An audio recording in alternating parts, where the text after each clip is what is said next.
High, আসসালামু আলাইকুম। কেমন আছেন সবাই? তো গত কয়েকদিন ধরে কিন্তু আমাদের এখানে অনেক বেশি বৃষ্টি হচ্ছে। সারা দেশের মধ্যে রংপুরেই সবচেয়ে বেশি বৃষ্টি। তো বৃষ্টির কারণে সবাই খুব সমস্যার মধ্যে আছি। স্পেশালি আমি আমার কবুতরগুলো নিয়ে অনেক ঝামেলার মধ্যে আছি। সেটা হচ্ছে আমার বড় কবুতর যেগুলো হচ্ছে বড় মানে প্যারেন্টস কবুতর যেগুলা সেগুলো ঠিক আছে। কিন্তু আনফরচুনেটলি আমার যে বাচ্চা কবুতরগুলো ছিল সেগুলো কিন্তু অলরেডি ডেড। মারা গেছে আর এক জোড়া ডিমও আমার নষ্ট হয়ে গেছে। তো এখন চিন্তা করতেছি যে আমার কবুতর ঘরের শেডটা একটু ঠিক করব, না হলে বৃষ্টির ঝাপটা পেয়ে ডিমও নষ্ট হয়ে যাচ্ছে, বাচ্চাও মারা যাচ্ছে, আর প্যারেন্টস কবুতরগুলোকে সুস্থ রাখাটা টাফ হয়ে যাচ্ছে। তো তার জন্য আজকে আমি আমার কবুতরের ঘরটা নিয়ে একটু প্ল্যান করতেছি কি করা যায়। আসেন আপনাদেরকে দেখাই কি প্ল্যান করতেছি। তো আমার কবুতরের ঘরের যে মেইন যে স্ট্রাকচারটা, এটা কিন্তু লোহা দিয়ে করা। হ্যাঁ, আর নিচে ঢালাই দেওয়া আছে। তো এটার কারণে স্ট্রাকচারটা মাশাআল্লাহ যথেষ্ট স্ট্রং। কিন্তু কবুতরের ঘরের যে মানে শেডিং হিসেবে যে এই যে উপরে কাপড়, তারপর সাইডে যে পলিথিন ইউজ করা হয়েছে, এটা কিন্তু ওয়েল এনাফ না। বিকজ আপনারা দেখেন যে ভিতরে কিন্তু অনেক পানি ঢুকে গেছে। তো ভিতরে পানি ঢুকে গেছে তার মানেই হচ্ছে এই কভারটা যথেষ্ট হচ্ছে না। আর ভিতরে পানি যাওয়াটা কিন্তু ভালো লক্ষণ না, কবুতরের জন্যও ভালো না।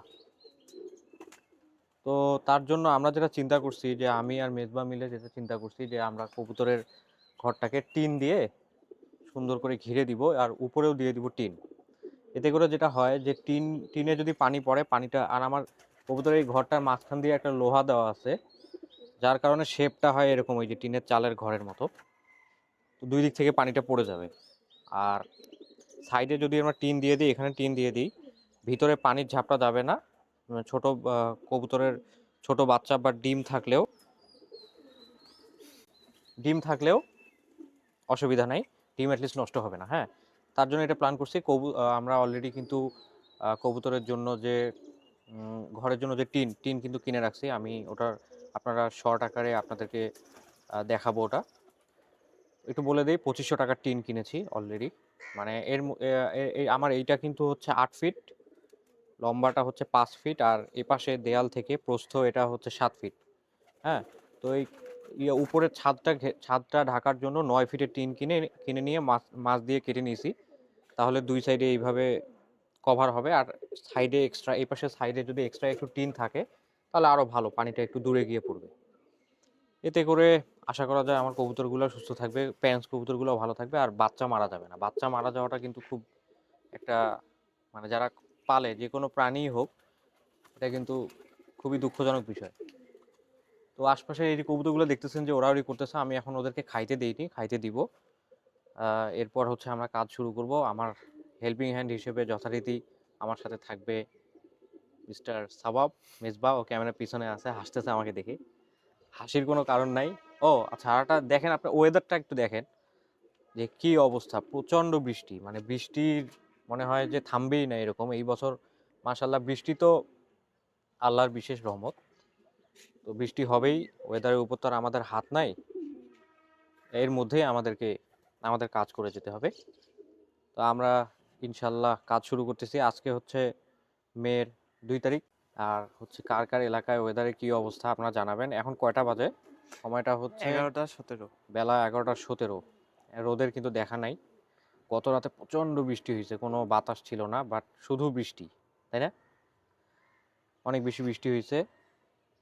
তো যার কারণে আমার আর একটা কথা সেটা বলে দিই, সেটা হচ্ছে আমার যে 3 জোড়া বাচ্চা ছিল, 3 জোড়া বাচ্চার মধ্যে কিন্তু সবগুলোই শুধু একটা বাচ্চা বেঁচে আছে, সামহাউ সার্ভাইভ করতেছে, আর বাকি সবগুলো মারা গেছে। তো ওই একটা বাচ্চা যেটা বেঁচে আছে সেটারও অবস্থা খুব খারাপ।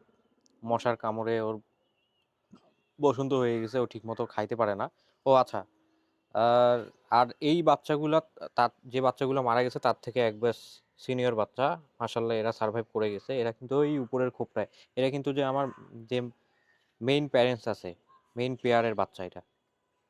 এবং মেইন এইখানে আমার প্যারেন্টস না যত কোনটা? কবুতর, এই যে ওইটা হচ্ছে মেইন প্যারেন্টসের ফিমেলটা, ওই যে ওখানে বসে আছে। ও এটা পুরাটাই হচ্ছে, এই দুইটাই হচ্ছে আমার মেইন প্যারেন্টস। হুম। যত কবুতর দেখতেছেন সব এদেরই বাচ্চা।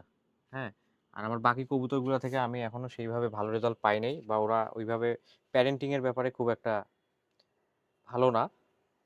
বাচ্চা দেয় ঠিকই, বাট বাচ্চা ঠিক মতো টেক কেয়ার করে না, বাচ্চা মারা যায় বা অনেক সময় ডিম নষ্ট হয়ে যায়, ঠিক মতো ডিমে তা দেয় না।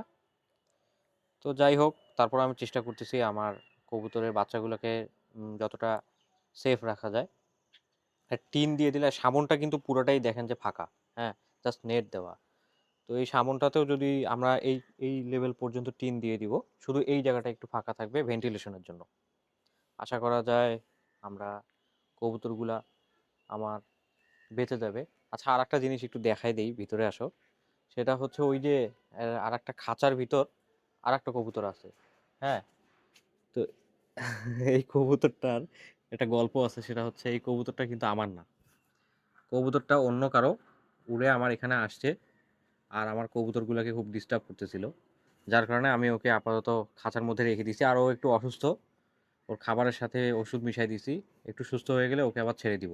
আর যদি ও আমার এখানে মানে ইয়া করে, অ্যাডজাস্ট করে যায়, তাহলে তো আর কোনো কথাই নেই, থাকলো আমার এখানেই থাকলো। আবার যার কবুতর তার এখানে চলে গেলেও আমার অসুবিধা নেই। আচ্ছা দেখেন, কবুতরের ঘর ভিজে কিন্তু অবস্থা খারাপ, হ্যাঁ।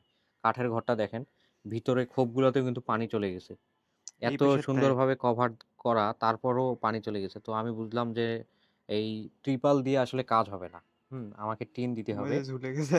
হ্যাঁ, ওই যে ওই সাইডটা আপনারা দেখতে পাচ্ছেন কিনা, এই যে যেরকম ঝুলে আছে, এগুলো হচ্ছে সব কিন্তু পানি জমে জমে আছে। এই পেশার এই পানিগুলোই আবার আস্তে আস্তে সারাদিন ফোঁটা ফোঁটা করে পড়ে পুরা ঘরের অবস্থা খারাপ। তো যাই হোক, আগে কবুতরগুলোকে একটু খাইতে দিব। ওদের খাবারের পটগুলোও ভিজে যায়, হ্যাঁ। তো কবুতরকে কিন্তু ভেজা খাবার দেওয়া যায় না, ভেজা খাবার দিলে কবুতর অসুস্থ হয়ে যেতে পারে। তো এটা আমাকে একটু পরিষ্কার করে শুকায় দেন ওদেরকে খাইতে দিতে হবে। আর এই সময় আমাদেরকে সব কাজ শেষ করে ফেলতে হবে। আমাদের হাতে আজকে অনেক কাজ, আজকে সারাদিন হয়তোবা যাবে। আমরা টিনগুলো কেটে রাখছি নিচে, টিনগুলো এখন নিয়ে আসবো আমি আর সাবাব। আর পরবর্তী ভিডিওতে আপনারা আমাদের পুরা এই যে সেট আপটা যে আমরা নতুন করে বানাচ্ছি, সেটা আপনারা দেখতে পাবেন ইনশাল্লাহ। আর আমার চ্যানেলটা অবশ্যই সাবস্ক্রাইব করবেন, আর ফেসবুক পেজ থেকে যারা দেখছেন পেজটাকে ফলো করে দিবেন। দেখা হবে পরবর্তী ভিডিওতে, ততক্ষণ পর্যন্ত সবাই ভালো থাকবেন। আসসালামু আলাইকুম।